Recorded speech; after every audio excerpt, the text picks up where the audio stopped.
I used to live in the mountains of Virginia, and when I lived there, I learned about this really cool salamander called the Peaks of Otter salamander.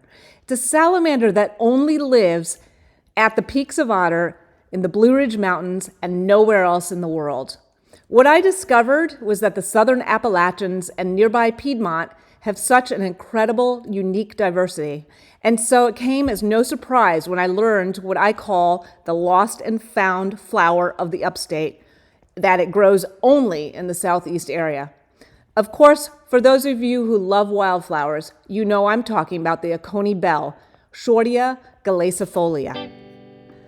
Welcome to Nature of the Upstate, a podcast sharing my investigations of the natural world around the Upstate in South Carolina. I'm your host, Laura Beltran with Nature Investigations. Since I'm new to the Upstate South Carolina area, I thought I'd research different nature topics of things I've observed while exploring the outdoors and share my findings with you. So sit back, enjoy listening, and please subscribe. And remember to spend time outdoors. Luckily, in the past few weeks in the Upstate, we've had some beautiful warm afternoons, and it's been warm enough for me to sit outdoors and to do some nature journaling. So since this is my first March in the Upstate, I decided that I wanted to visit Devil's Fork State Park because that's where I could observe the Oconee Bell wildflower in bloom. And this was exciting because I've never seen it.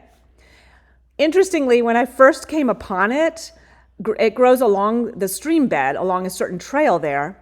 If I hadn't known what it was, I would have thought it was an invasive ground cover because it really looked out of place. And maybe it looked out of place because it's so unusual and rare. And a little bit of effort needs to be made to see it in bloom because the flowers are small and not all the plants will be blooming. So let's start with the basics of what it looks like. Shortia galacifolia, it's a low-growing, evergreen, herbaceous plant, meaning it's not woody, with somewhat shiny round leaves.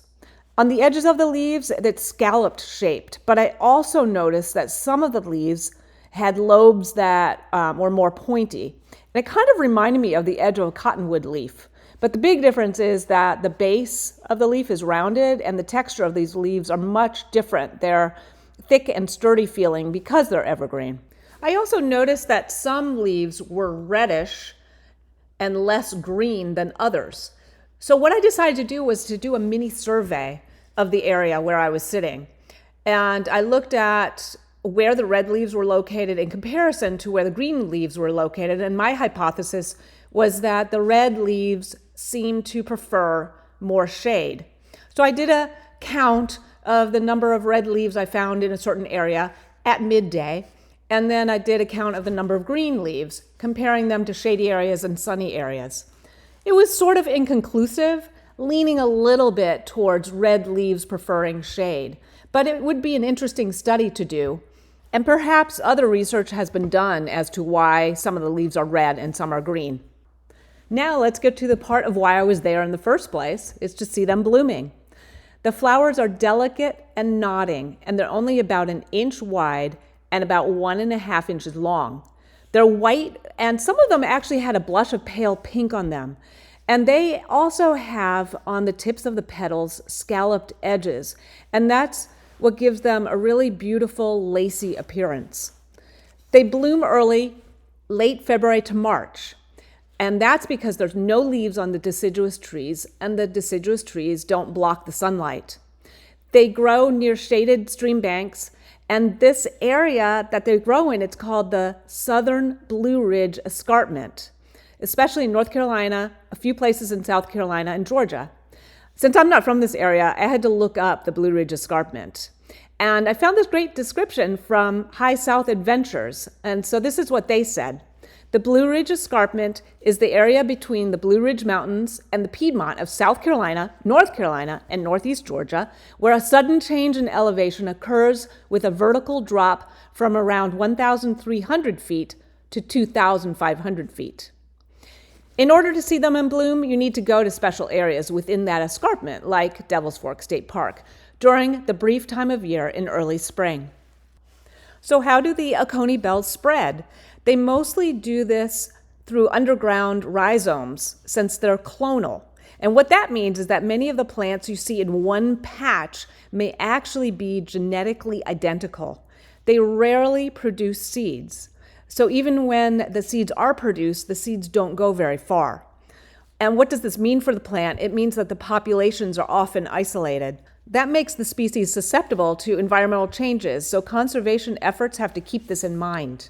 In fact, some research has shown that some populations may actually consist of just a few unique genetic individuals, making their population even more vulnerable. Because if anything happens to those few plants, it could have a large impact on the overall population.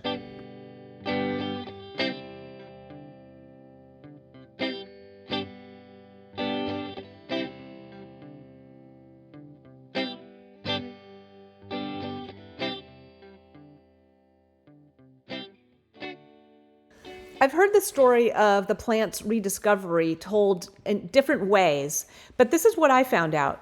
Back in 1788, French botanist André Michaux, he collected an unknown plant somewhere in the southern Appalachians. The specimen then was sent to an herbarium in Paris, where it sat for many decades. Then in 1839, there was an American botanist named Asa Gray who, while visiting Paris, found out about the specimen, and he became determined to find it growing in the wild, but he never succeeded. It was finally rediscovered in 1877 by a teenage boy named George Hyams along the Catawba River in North Carolina. The plant was sent to a botanist, and the botanist realized what it was. And then the mystery of where this plant grew was finally solved. Today, what's really fun is that many people visit the Blue Ridge Escarpment in March annually to see the Oconee Bells blooming. Devil's Fork State Park even hosts an Oconee Bells festival every year. Another cool thing about the plant is that extracts from it have been tested for anti-cancer properties. Some chemical compounds in the plants have shown promise in inhibiting the growth of certain cancer cells in lab settings, but more research is needed. As far as conservation, the Oconee Bells are listed as a species of concern. So they're not federally endangered, but they're vulnerable. And their biggest threats are habitat loss, dams, and changing land use, as well as, of course, climate change, because climate change alters the moist, shady stream bank habitats they depend on. And because we've talked about this, they're mostly clonal, they don't adapt quickly to new challenges. Current conservation efforts focus on protecting known populations and their habitat.